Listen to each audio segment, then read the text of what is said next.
you have an interest in horses and love learning more about horses, the horse industry, teaching, or even managing your own horse business, then you're in the right place. We would love you to join us on our mission, which is to improve the lives of horses around the world through the education of riders, handlers, and trainers. So get comfortable, listen in, and enjoy. Today we're going to introduce you to an influential horse person, someone who's influenced my life, and that's Ron Paterson. So Ron's competed in dressage, show jumping and eventing, has over 50 years experience both nationally and internationally. Ron is also a coach educator, he's a level A judge, he's a judge educator and a judge mentor. And his favourite quote is, "Just do it." So how are you today, Ron? Very well, thanks. Wonderful. Wonderful. Ron, I'd like you to talk about your very first time when you started riding and started with horses. If we can start there, that'd be great.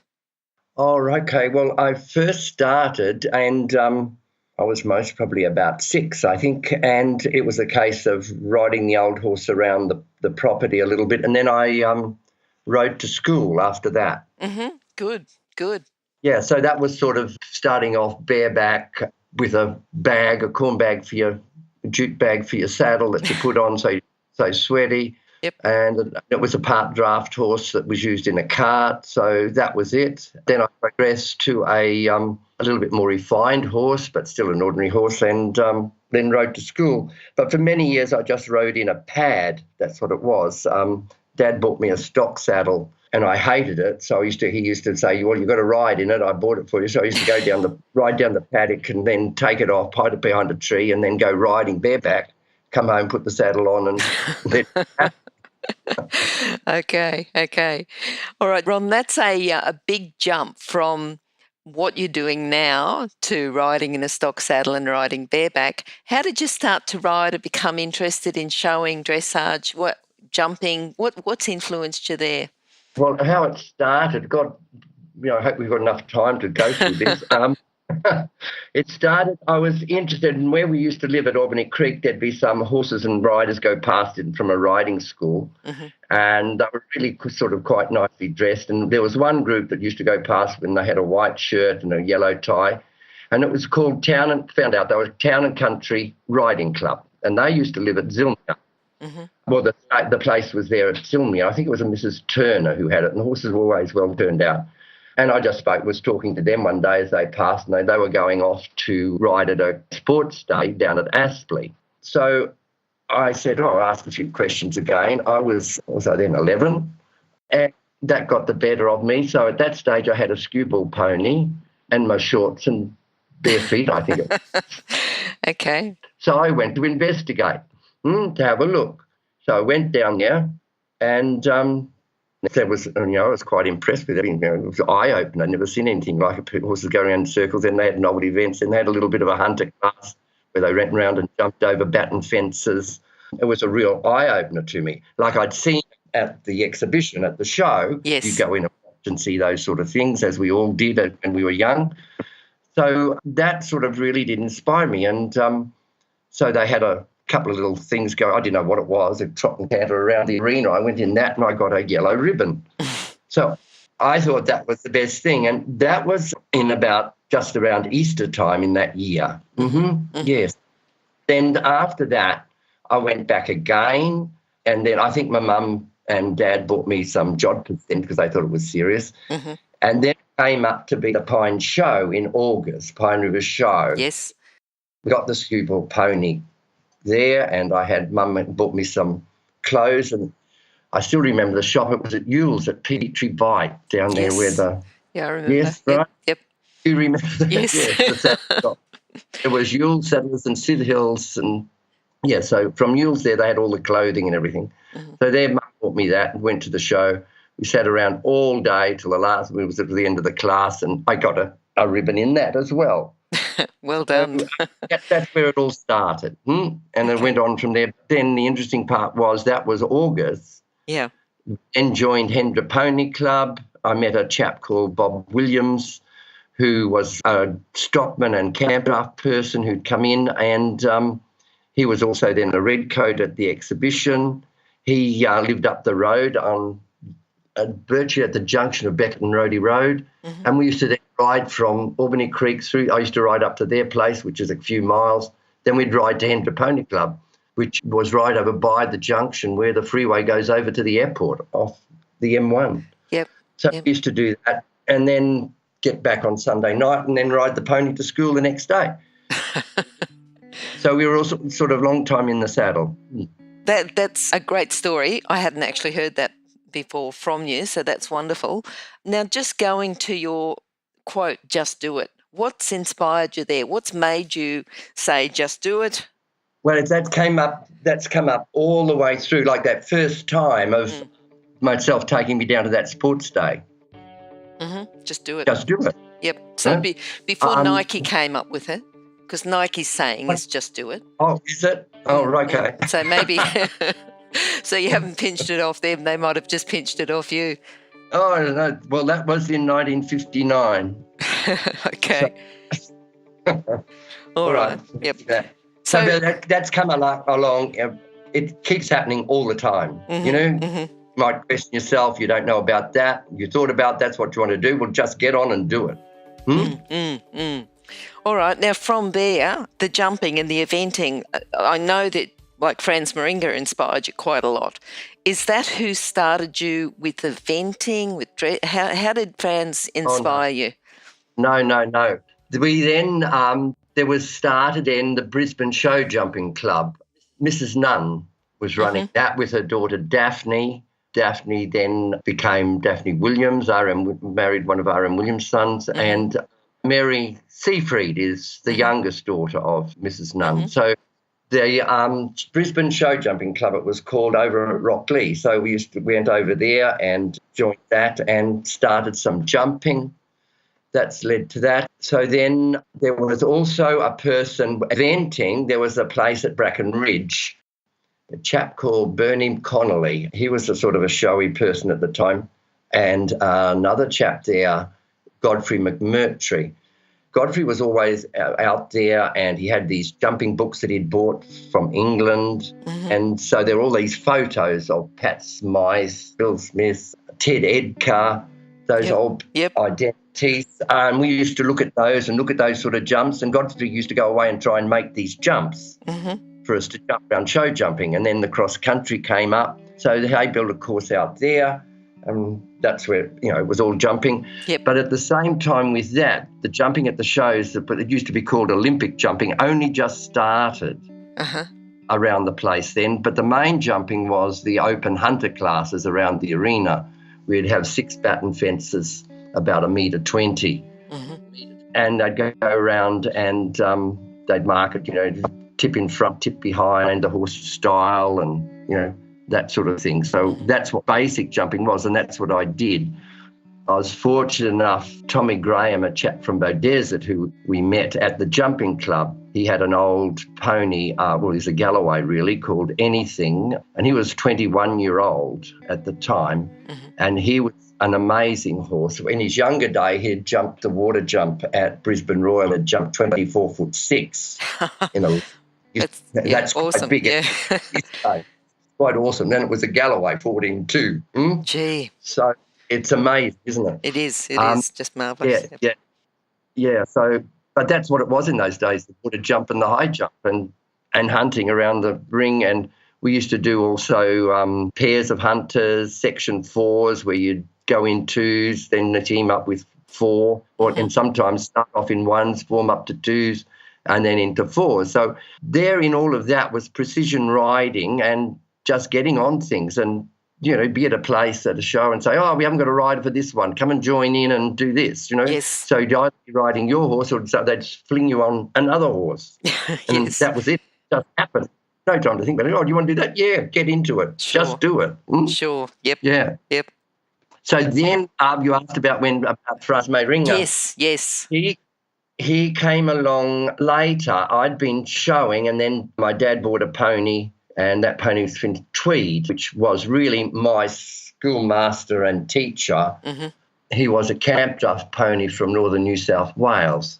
But then we started him, and then we did pony hack classes.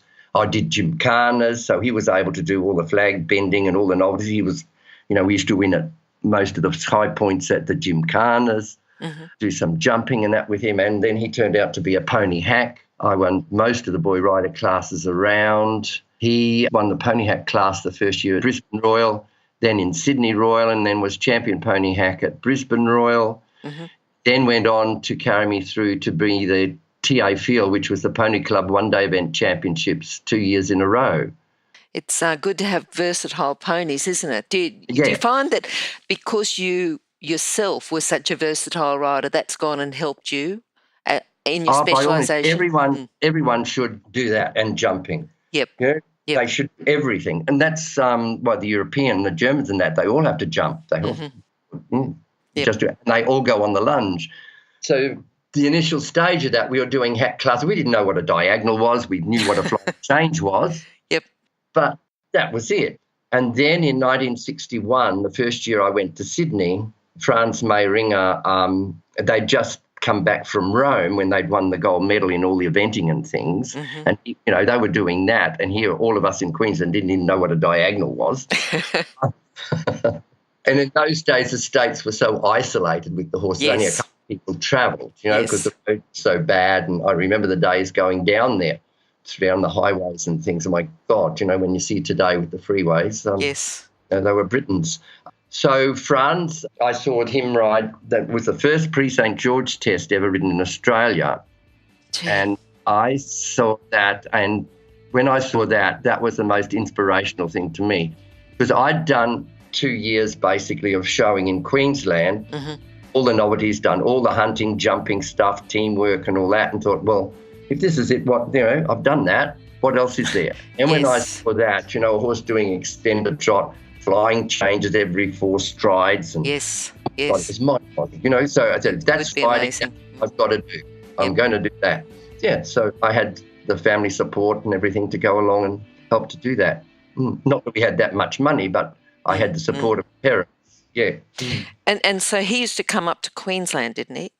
He came up. What it was the EA, Equestrian Federation of Australia, it was called then, which is now EA. They employed Franz as the coach, and he used to go around different states of Australia doing clinics. But they only came once and sometimes twice a year to Queensland. The first one was in 1961. And I was fortunate. I was too young really to go there, but I got permission to go. I think my father was a bit pushy that way. It was after the Toowoomba Show, and I'd done well at the Toowoomba Show with jumping and things like that, and Franz accepted me because he'd seen me ride. He was doing the jumping there then, judging the jumping and setting the courses. So he accepted me into the school with the others, So that's where it all started, and then an understanding from that, It's a long story. I think I've talked enough about all of that. No, I think that's been a really good basis. And you know why? It's because people listening to the podcast, they might look at people and say, oh, wow, they're really good. They've ridden, they've ridden at a high level. They've done this and they've done that.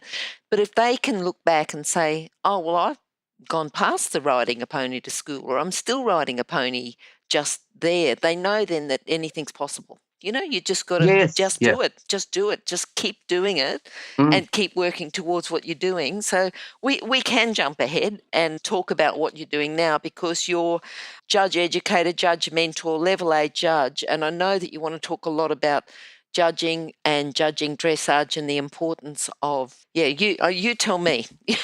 Well, the most important part of it all is that the horse has to be your friend, your partner, and you have to go together as a team together. Yes.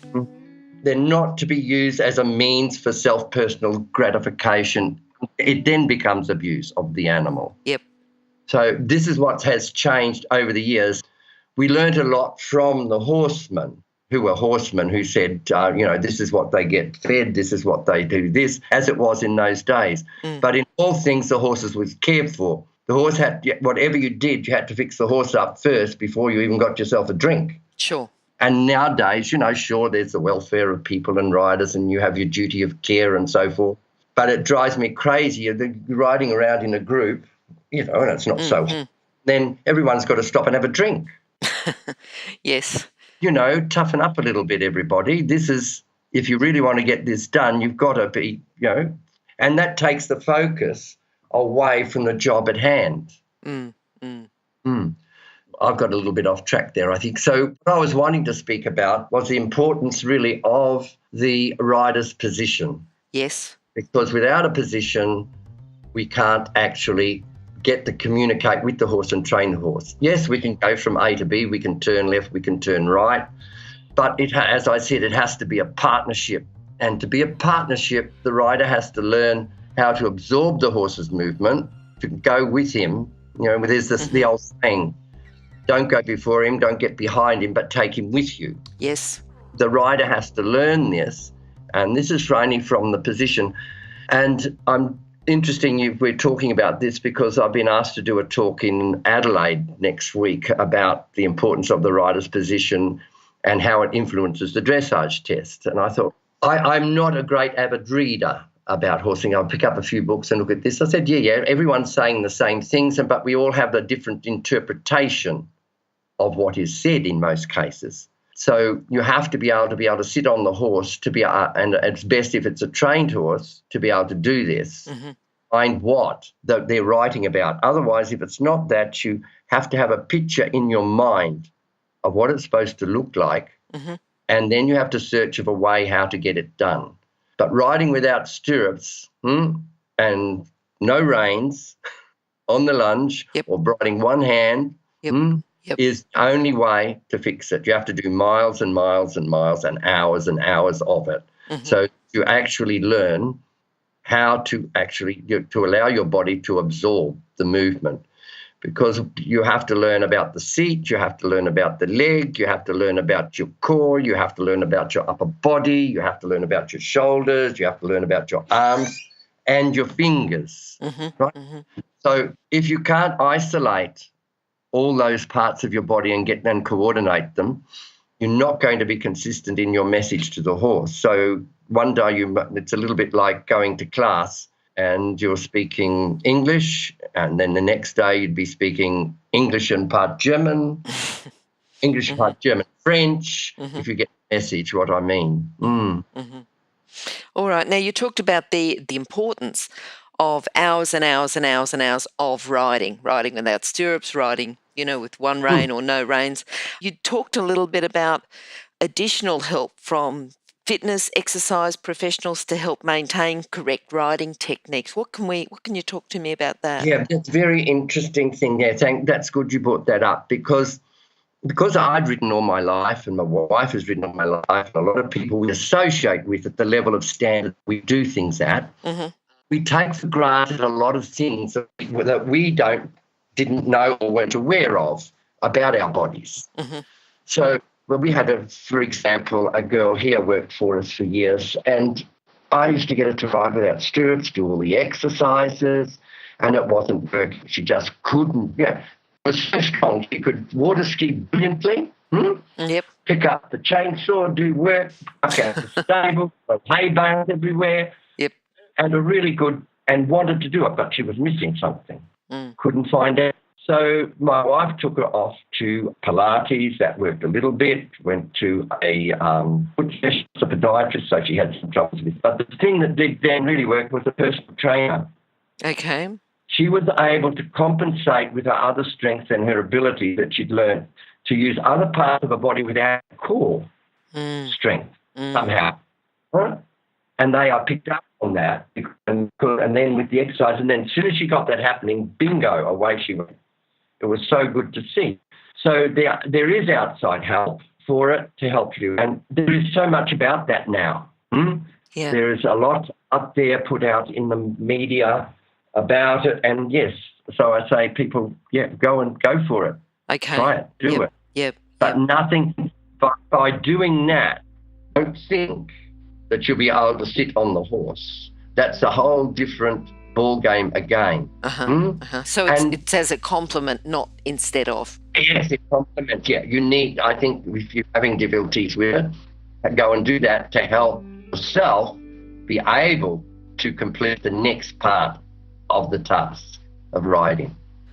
Yep. The be all and the end all. It's a little bit like people will go along and we see it a lot of, they'll buy the nice horse, good horse and the best clothes and the best boots and everything and get on the horse, and it goes beautifully after they first bought it, but after a month or two it starts going downhill, then they can't ride it because they haven't got a seat.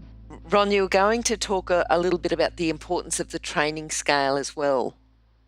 Oh yes, a full understanding of it.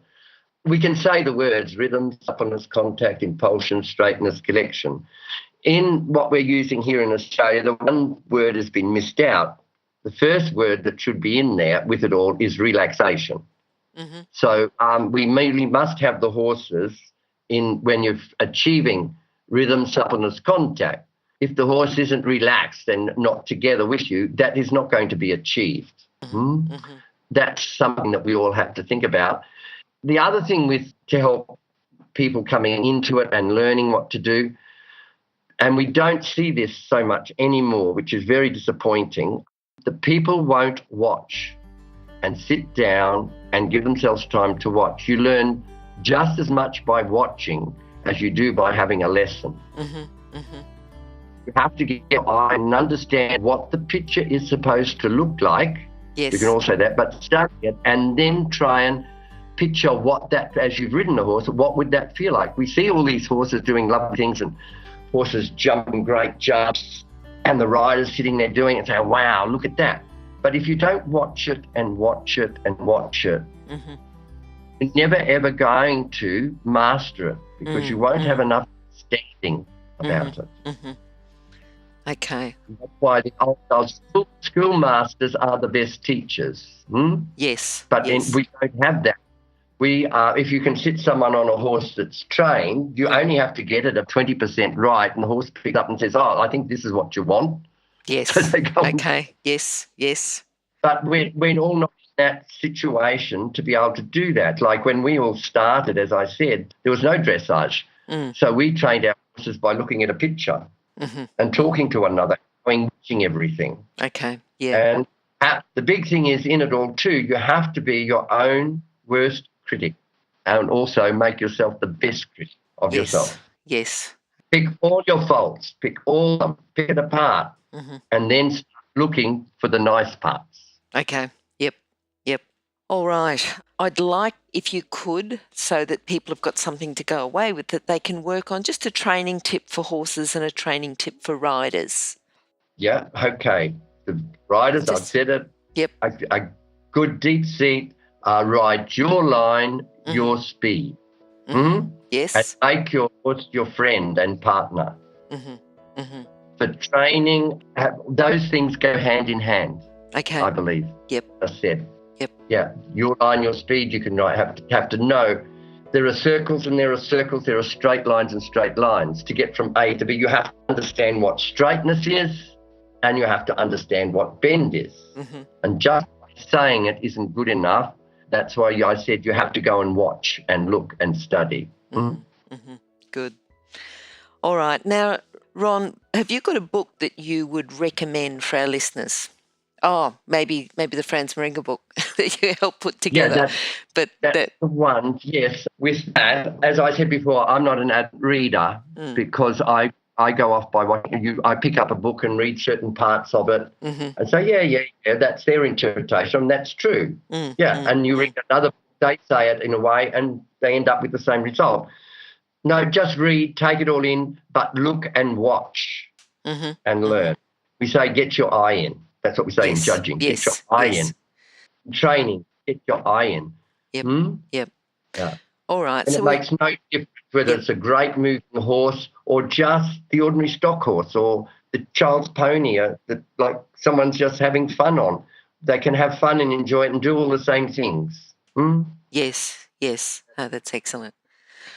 All right. Now, Ron, I'd like to know, what does the future hold for you? Are you doing more judge educating, mentoring, coaching?